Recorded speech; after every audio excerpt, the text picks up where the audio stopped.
जय श्री कृष्णा। राधे राधे। मैं श्री बांके बिहारी जी का दास्तान उदास अरुण शर्मा एक बार फिर आपकी सेवा में श्री बांके बिहारी जी के चमत्कार की एक और नई कहानी लेकर आपके सामने हाजिर हुआ हूं। प्रिय भक्तों, कहानी सुनाने से पहले मैं एक बार आपसे यह निवेदन जरूर करना चाहूंगा कि श्री वृंदावन धाम में नित्य प्रति कोई ना कोई श्री कृष्ण भगवान अपने भक्तों के कल्याण के लिए लीला करते ही रहते हैं। उनमें से एक चमत्कारिक घटना जो अभी कुछ समय पहले घटित हुई वो मैं आपसे शेयर करने जा रहा हूं। श्री वृंदावन धाम में एक ब्राह्मण रहा करता था। बेचारा अनपढ़ था, आर्थिक स्थिति उसकी अच्छी नहीं थी, लेकिन श्री बांके बिहारी जी के चरणों में उसका पूर्ण विश्वास था। यानी कि यूं कहो कि परम उपासक था वो। उठते बैठते, सोते जागते, खाते पीते, यूं कहो कि जब भी मन चाहे वो मानसिक जप किया करता था। एक बार उसको थोड़ी सी पैसों की आर्थिक कुछ परेशानी खड़ी हो गई। उसने वहां के एक साहूकार से जाके कर्जा मांगा और कर्जा ले आया। साहूकार ने बोला कि जब मुझे आप वापस कर्जा करोगे उसके साथ आपको ब्याज भी देना पड़ेगा। माली हालत ठीक नहीं थी, लेकिन फिर भी वो ब्राह्मण मान गया कि मैं आपको आपके मूलधन के साथ ब्याज भी वापस करूंगा। आहिस्ता आहिस्ता हर महीने वो जो भी उसकी किस्तें बांधी गई थी उस किस्तों के हिसाब से वो साहूकार को जाकर हर महीने पैसे दे दिया करता था। जिस समय उसकी आखिरी किस्त यानी कि लास्ट इंस्टॉलमेंट रह गई, जो साहूकार था उसका मन बेईमान हो गया। उसने ब्राह्मण से बोला कि तूने मेरे से जो पैसा लिया था, ना तूने मुझे वो वापस किया है, ना तूने मुझे ब्याज वापस किया है। मेरा पैसा वापस करो। ब्राह्मण घबरा गया, क्योंकि पहली बात तो उसकी आर्थिक हालत खराब थी और दूसरा वो किससे कहे। बड़ा परेशान हो गया। उसने सेठ से बहुत मिन्नतें की कि सेठ जी, मैंने वाकई में आपसे पैसा लिया था, लेकिन मैं सारा पैसा वापस कर चुका हूं, सिर्फ एक किस्त को छोड़कर। सेठ ने नहीं माना। सेठ ने जाकर अदालत के अंदर मुकदमा लगा दिया कि इस ब्राह्मण ने मेरे से पैसा लिया था, ना इसने मुझे पैसा वापस किया और ना ही उसका ब्याज दिया। अदालती आदेश आ गया। वो कचहरी में गया।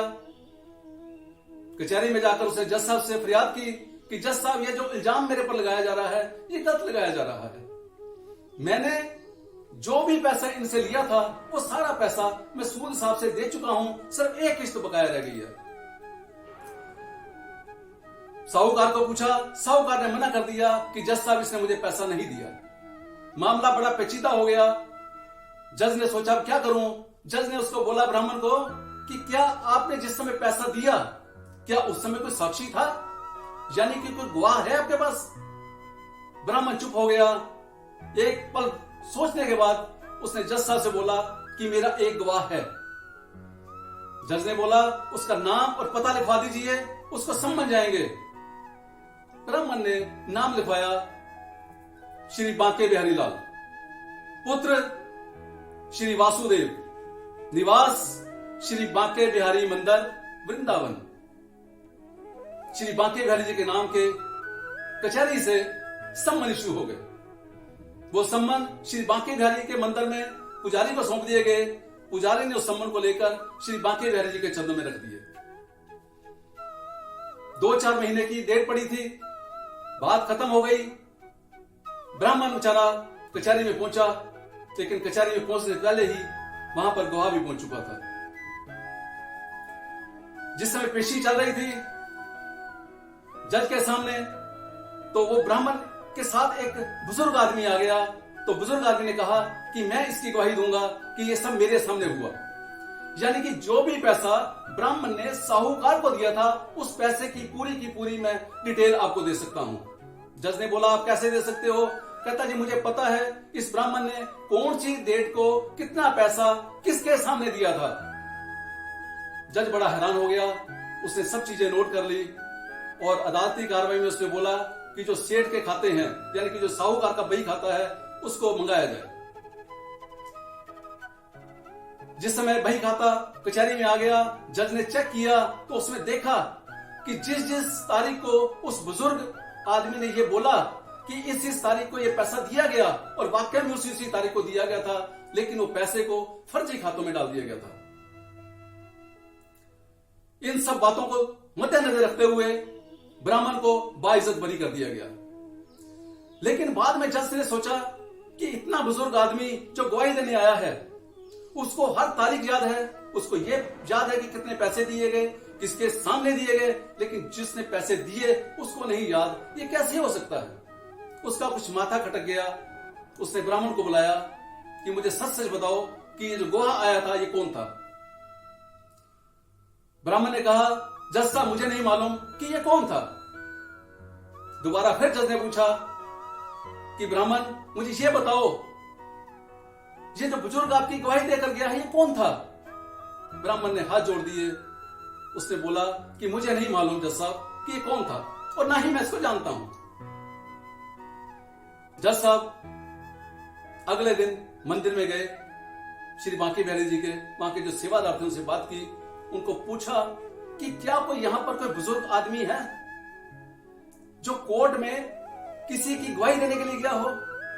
उन्होंने बोला कि यहां पर इस शक्ल का या इस हुलिये का जो भी आप बता रहे हो, ऐसा कोई व्यक्ति नहीं है जो कचहरी में गया हो। तो उसका माथा और खटक गया कि को हो ना हो ये लीलाधारी की ही लीला है। फिर गुसाई जी से बात की गई। गुसाई जी को पूछा कि क्या ऐसी कोई घटना घटी? उन्होंने बोला यहां पर तो कई पत्र आते रहते हैं और एक बार ऐसा सम्मन भी आया था जो सब कुछ हम बिहारी जी के चरणों में हमने सौंप दिया, इसके बाद हमें कुछ नहीं पता। जो जज साहब थे वो इस लीला को जान गए, घर गए, घर जाके उन्होंने घर बार छोड़ दिया, अपनी नौकरी से त्याग पत्र दे दिया और उस प्रभु की चरणों में भक्ति करने के लिए वहां से निकल पड़े। परमात्मा जाने वो किस किस जंगल में किस किस जगह पे जाके उन्होंने आराधना की उस प्रभु को पाने के लिए। लेकिन कुछ समय के बाद वो श्री वृंदावन धाम में वापस आ गए। जिस समय वापस आए उस समय उनके केश बड़े हुए थे, दाढ़ी बड़ी हुई थी, लिबास फकीरों वाला था। जहां पर लंगर हो रहा था वहां पर बैठकर वो लंगर खाने के बाद जो पत्थर फेंक देते हैं उन पत्थरों को इकट्ठा करते थे।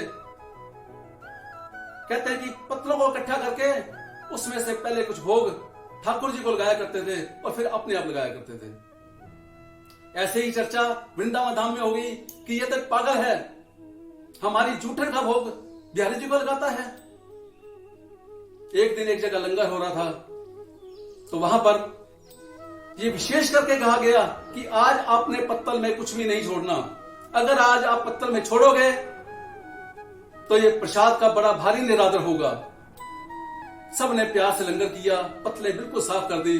लेकिन वो जज साहब जो फकीर का लिबास डाल के बाल बिखरे हुए भिखारी कितना बार बैठे थे, उन्होंने उस सब पत्रों को इकट्ठा किया और इकट्ठा कर करके छोटा सा एक प्रसाद जो चावल इकट्ठे करके उन्होंने इकट्ठा कर लिया।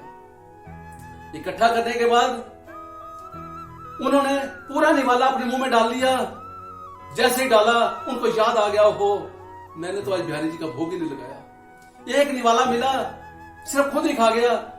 अब खुद खाना का था, मुंह में था, वो ना गले में कर सकते थे ना बाहर कर सकते थे। ये सोच रहे थे कि उसी समय एक सांवला सा सलोना बालक आया उनके सामने। कहते क्या बात जज साहब, आज अपने बिहारी जी को भोग नहीं लगाओगे क्या? वो जज उस रूप को देख के पागल हो गया, मुंह से शब्द नहीं निकला और चरणों में गिर पड़ा। कहता है लीलाधर, अब बोल सकता नहीं है, मन ही मन सोच रहा है कि हे लीलाधर अब मैं क्या कहूं। बिहारी जी कहते हैं जज साहब आप हमेशा दूसरों की जूठन मुझे खिलाया करते थे, आज मुझे आप अपनी जूठन दो, उस जूठन को खाना चाहता हूं। जज साहब रो पड़े, रोते रोते उस बालक के चरणों में गिर गए। गिरते ही उस परम धाम में लीन हो गए। ये वही जज साहब हैं जो बिहारी जी के चरणों में गिरे थे, जिनको लोग आज पागल बाबा के नाम से जानते हैं। आज उनकी याद से श्री वृंदावन धाम में अगर हम बांके बिहारी जी के मंदिर की तरफ से श्री कृष्ण जन्मभूमि की तरफ जाते हैं तो रास्ते में दाईं तरफ एक मंदिर मिलता है, सफेद मार्बल का बना हुआ, वो श्री पागल बाबा जी का मंदिर है। वो श्री कृष्ण भगत श्री बांके बिहारी जी के भगत पागल बाबा का मंत्र है।